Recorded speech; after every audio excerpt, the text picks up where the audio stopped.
కాళేశ్వరం విషయంలో కేసీఆర్ గారికి, హరీష్ రావు గారికి, ఈటెల రాజేందర్ గారికి అయితే నోటీసులు ఇవ్వడం జరిగింది కోర్టు. మరి దీనికి ఎలా మరి హాజరు కాబోతున్నారా లేదా? మరి దీని మీద కాంగ్రెస్ కార్యకర్తలు కూడా ఏమంటారు అనే విషయాలు అయితే తెలుసుకుందాం. ప్రస్తుతం మనతో పాటు అయితే కాంగ్రెస్ స్పోక్స్ పర్సన్ రాజ్ కుమార్ గారు అయితే మనతో పాటు ఉన్నారు. నమస్తే అండి. నమస్తే. సార్, ఇప్పుడు మనం చూసుకున్నట్లయితే కనుక కేసీఆర్ గారికి, హరీష్ రావు గారికి, అదే విధంగా ఈటెల రాజేందర్ గారికి ఈ ఈ ఏదైతే కాళేశ్వరం ఉందో దీనిపైన అయితే కోర్టు నోటీసులు ఇవ్వడం జరిగింది. మరి మీరేమంటారు? అసలు ఎలా ఉండబోతుంది, ముందు ముందు ఎలా జరగబోతుంది అనుకుంటున్నారు? ఖచ్చితంగా తెలంగాణ రాష్ట్ర ప్రజలందరూ కూడా కోరుకున్నది ఇదే. కాళేశ్వరం ప్రాజెక్ట్ అనేది ప్రత్యేక తెలంగాణ రాష్ట్రం ఏర్పడ్డ తర్వాత మిగులు రాష్ట్రం ఈరోజు 7 లక్షల పైగా కోట్ల అప్పుల పాలైంది. రాష్ట్రం ఈరోజు ఆర్థికంగా ఇబ్బందులు పడుతున్నామంటే కారణం ఈ యొక్క కాళేశ్వరం ప్రాజెక్ట్. ఈ కాళేశ్వరం ప్రాజెక్టుకు సంబంధించి కర్త కర్మ క్రియ తన యొక్క రక్తాన్ని, తన యొక్క మైండ్ను దారబోసి కేసీఆర్ కట్టినా అని చెప్తున్న ఈ ప్రాజెక్ట్కి పూర్తి రెస్పాన్సిబుల్ ఏదైతే ఆ కుంగిన పిల్లర్లకు సంబంధించి సంవత్సరం కాలంగా పీసీ ఘోష్ కమిషన్ అనేది పనిచేస్తున్నది. ఆ పీసీ ఘోష్ కమిషన్ ఈరోజు విచారణకు రావాలని కేసీఆర్ను పిలవడం అనేది కీలక పరిణామం. ఇది రాష్ట్ర ప్రజలందరూ కోరుకునేది. ఖచ్చితంగా కేసీఆర్ గారే, బీఆర్ఎస్ పార్టీ నాయకులే ఈ యొక్క కాళేశ్వరం ప్రాజెక్ట్ అనేది కేసీఆర్ మానస పుత్రికని, కేసీఆర్ మైండ్లోకి వెళ్ళి వచ్చి తన యొక్క రక్తాన్ని, తన యొక్క శరీరాన్ని దారబోసి కాళేశ్వరం ప్రాజెక్టు కట్టినానే కల్వకుంట్ల తారక రామారావు, నాడు భారీ నీటిపారుదల శాఖ మంత్రి ఉన్న హరీష్ రావు, ఆర్థిక మంత్రిగా ఉన్న ఈటెల రాజేందర్కి ఈరోజు నోటీసులు ఇవ్వడం అనేది కీలక పరిణామం. ఇది రాష్ట్ర ప్రజలందరూ స్వాగతిస్తున్నారు. ఖచ్చితంగా గత ముఖ్యమంత్రిగా కాళేశ్వరం ప్రాజెక్టు కారకులుగా ఉన్న ఈ ముగ్గురు హాజరవ్వాల్సిందే.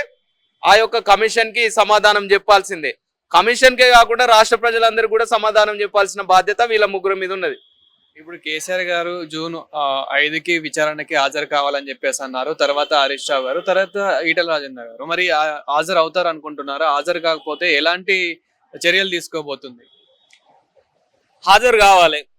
రాజ్యాంగంలో చట్టం ముందు అందరం సమానమే కదా. ఆయన మాజీ ముఖ్యమంత్రి అయినంత మాత్రాన అసెంబ్లీకి రాకుండా దుమ్మ కొడుతూ ఈరోజు రాజ్యాంగాన్ని అపహాస్యం చేస్తున్న కల్వకుంట్ల చంద్రశేఖరరావు ఇప్పుడు కూడా ఈ విచారణకు రాకుండా ఏదో ఒక కుంటి సాకు చెప్పి హాజరు కాకుండా డుమ్మ కొడతాడనే మేము అనుకుంటున్నాం. కానీ అవి చట్టం ముందు నడవవు. ప్రజలందరికీ నువ్వు ఏ తప్పు చేయనట్టయితే 10 ఏళ్ళు ఈ రాష్ట్రాన్ని ఏకఛత్రాధిపత్యంగా, గుత్తాధిపత్యంగా పాలించిన నువ్వు, నీ యొక్క మానస పుత్రికకు ఈరోజు విచారణ జరుగుతుంది కాబట్టి ఖచ్చితంగా హాజరై దానికి సమాధానం చెప్పాల్సిన బాధ్యత కల్వకుంట్ల చంద్రశేఖరరావు గారి మీద ఉంది. ఇప్పుడు కాళేశ్వరం ప్రాజెక్టుల మీద అయితే చాలా అవకతవకలు జరిగాయి అని చెప్పేసి అయితే వినిపిస్తూ ఉంది. దీని మీద మీరేమంటారు? ఎంత అవకతవకలు జరిగి ఉండొచ్చు అని మీరేమనుకుంటున్నారు? ఇది ఈ కాంగ్రెస్ పార్టీ నాయకులుగా, కార్యకర్తలుగా మేము చెప్పడం కాదు.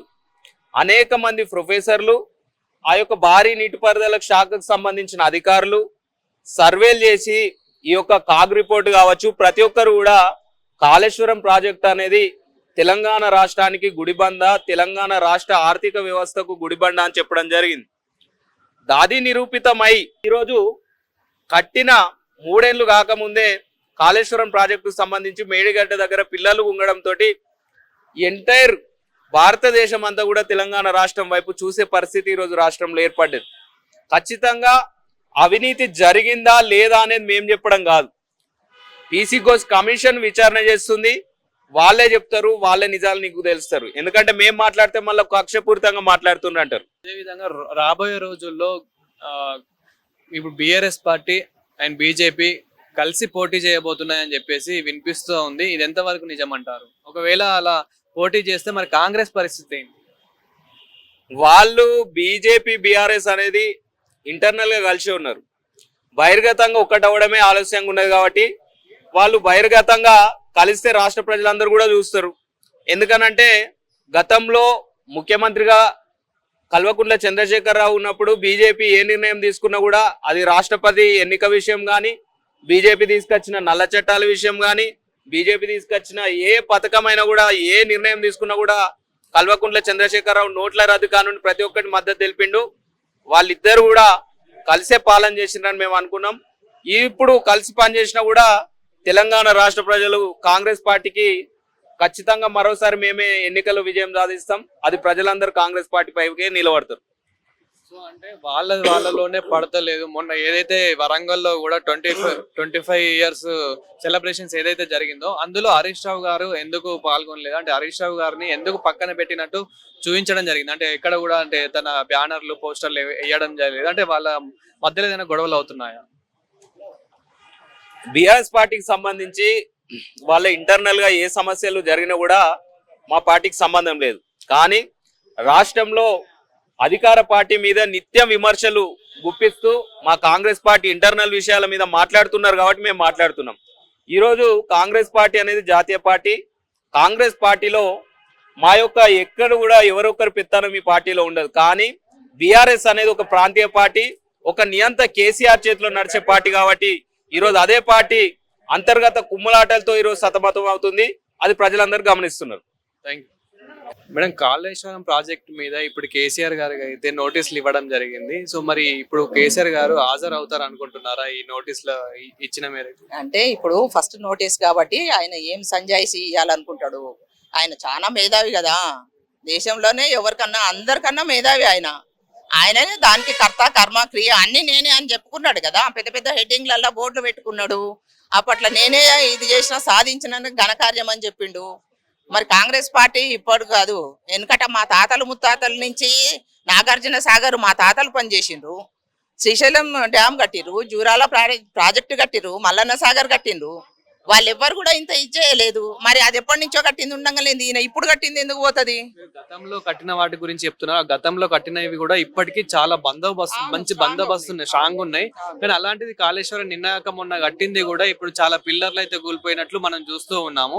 అంటే ఇందులో అవకతవకలు కూడా చాలా జరిగినాయని చెప్పేసి అయితే వినిపిస్తూ ఉంది. సో మీరేమంటారు? దానికోసం పనిచేసినటువంటి ఇంజనీర్లు చెప్పిన రూల్ ప్రకారం పనిచేయకుండా ఆయన ఇష్టానుసారంగా వాళ్ళతోటి నేను చెప్పినట్టే నడవాలి, నేను చెప్పిందే మీరు వినాలి అని కట్టించిండు. అది చూస్తూనే కళ్ళ ముందరనే కూలిపోయింది. హరీష్ రావు చెప్తాడు, ఏముంది అది గీత ఏదో హోల్ పడ్డది కుంగిపోయిందా అంటాడు. మరి ఇన్ని సంవత్సరాల నుంచి 100 సంవత్సరాల నుంచి కట్టిన ఎందుకు కుంగిపోలేదు? అది మొత్తం వాళ్ళు కలుగులో కూర్చొని ఎట్లయితే ఎలుక బాగా మింగిందో అట్లా తొండ ముదిరి ఊసరెళ్ళయింది అంటారు. అట్లా అయిపోయారు వాళ్ళు, దాంతో కమిషన్లు మింగి. కేసీఆర్ గారికి, హరీష్ రావు గారికి, అదే విధంగా ఈటెల రాజేందర్కి ముగ్గురికి నోటీసులు జారీ చేశారు కదా, మరి ఒక్కరైనా హాజరు అవుతారంటారా? ఇక వెయిట్ చేయండి, చూడాలి మరి వాళ్ళు హాజరు అవుతారా లేకపోతే వాళ్ళు ఇంకేమన్నా వేరే ఆలోచన చేస్తారా అని. ఆయన కేసీఆర్ గారు చాలా మేధావి కదా, నైట్ మొత్తం తాక్కుంటూనే ఆలోచన చేస్తాడు. మరి ఏం ఆయన బుర్రలో ఆ టైంకి ఏం ఆలోచన దోస్తుందో దాన్ని బట్టి ముందుకు ప్రొసీడ్ అవుతాడు. ఈ అల్లుడికి మామకు కొడుకు బిడ్డకు పడతలేదు కదా, మీరే కదా సాక్ష్యము. ఎన్నట్లేంది కేటీఆర్ గారు వాళ్ళ బావి ఇంటికి పోయి బతిలాడుతున్నాడు బయటకు పోవద్దని. ఎన్ని రోజులున్నా ఇంటి భాగవతం నా కాంగ్రెస్ పార్టీ అధికారంలోకి ఇస్తే, తెలంగాణ ఇస్తే నా కొడుకు బిడ్డ బయట ఉంటారు, ఏమైనా నేను నా ముసల్దే ఉంటాము, పని చేస్తాము మేము. తెలంగాణ కోసం మేము చాలా పని చేస్తాము, సేవ చేస్తాము. తెలంగాణ ఇస్తే గొంగడి పురుగునైనా ముద్దు పెట్టుకుంటా అని చెప్పిండు. టిఆర్ఎస్ ను బీజేపీ కలిసి పోటీ చేయబోతున్నాయి రాబోయే ఎలక్షన్ లో అని చెప్పేసి అయితే వినిపిస్తోంది రాబోయే రోజుల్లో. మరి ఎంతవరకు నిజమంట? అదంతా లోపాయకారి ఒప్పందం. నిన్న మొన్న కూడా వాళ్ళకు ఎమ్మెల్సీలు అట్లా నిలబెడితే వీళ్ళు ఏం నిలబడలేదు కదా. మరి వాళ్ళ పార్టీ నుంచి ఎందుకు నిలబెట్టలేదు? మరి నిలబెట్టాలి కదా, ఆయనకు ఒప్పందం లేకపోతే నిలబెట్టాలి కదా. అప్పుడు కూడా ఇంతకు ముందు పోయిండు, మరి మోడీ తోటి ఎంతో రాసుకొని పూసుకొని తిరిగిండు, అప్పుడు కూడా తీసుకొచ్చిండు. మళ్ళా తర్వాత మధ్యలో ఏం చేయడదో మళ్ళా బిడ్డ కోసమని అన్ని తలోకి గమ్మునున్నాడు.